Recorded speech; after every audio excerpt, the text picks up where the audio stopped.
Wax gold ornaments എല്ലാം 9 മൺസിൽ തന്നെ വളരെ ലൈറ്റ് വെയിറ്റ് ആയിട്ട് വരുന്ന ഓർണമെന്റ്സ് ആണ്. അതുകൊണ്ട് തന്നെ ചെറിയ തൂക്കത്തിൽ കൂടുതൽ പൊലിമയുള്ള ആഭരണങ്ങളായിരിക്കും വാക്സ് ഗോൾഡിൽ അവൈലബിൾ ആയിട്ടുള്ളത്. ഹെർമോസ ഗോൾഡിന്റെ പ്രത്യേകത എന്തെന്ന് പറഞ്ഞു കഴിഞ്ഞാൽ കേരളത്തിലെ ആദ്യത്തെ എക്സ്ക്ലൂസീവ് വാക്സ് ഗോൾഡ് എക്സ്പീരിയൻസ് ഹബ്ബാണ്. വാക്സ് ഗോൾഡ് ഓർണമെന്റ്സ് എന്താണെന്ന് വെച്ച് കഴിഞ്ഞാൽ 9 മൺസിസ് ഗോൾഡ് ഓർണമെന്റ്സ് ഉണ്ടാക്കുമ്പോൾ വളരെ തിൻ ഷീറ്റ് ആയിട്ട് ചെയ്യുകയും അത് ബോൾ ടൈപ്പ് ആക്കി എടുക്കുകയാണ് ചെയ്യുന്നത്. അങ്ങനെ ബോൾ ടൈപ്പ് തിൻ ഷീറ്റിൽ ചെയ്യുമ്പോൾ ചളങ്ങി പോകാതിരിക്കാൻ വേണ്ടി അല്ലെങ്കിൽ ഡാമേജ് ആകാതിരിക്കാൻ വേണ്ടി അതിന്റെ അകത്ത് വാക്സ് ഫില്ല് ചെയ്യുന്നതുകൊണ്ടാണ് അതിനെ വാക്സ് ഗോൾഡ് എന്ന് പറയുന്നത്. വാക്സ് ഗോൾഡിൽ വരുന്ന ഐറ്റംസ് എന്ന് പറഞ്ഞു കഴിഞ്ഞാൽ കൂടുതലായിട്ട് കസ്റ്റമർ എൻക്വയറി ചെയ്യുന്നത് നെക്ലസുകളാണ്. നെക്ലസുകൾ, ലെയർ മാലകള്, ബാംഗിൾസ്, ഇയറിംഗ്സ്, ബ്രേസ്ലെറ്റ്സ്, ആംഗ്ലെറ്റ്സ്, അങ്ങനെ എല്ലാ ഐറ്റംസും വാക്സ് ഗോൾഡിൽ അവൈലബിൾ ആണ്.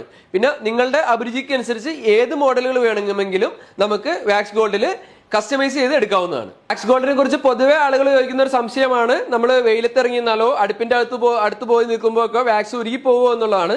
നമ്മളിപ്പോൾ വീഡിയോയിൽ കാണുന്ന പോലെ ഹൈ ടെമ്പറേച്ചറിൽ മെൽറ്റ് ചെയ്താൽ മാത്രമാണ് വാക്സ് നമുക്ക് അതിൽ നിന്ന് റിമൂവ് ചെയ്ത് എടുക്കാൻ പറ്റുകയുള്ളൂ.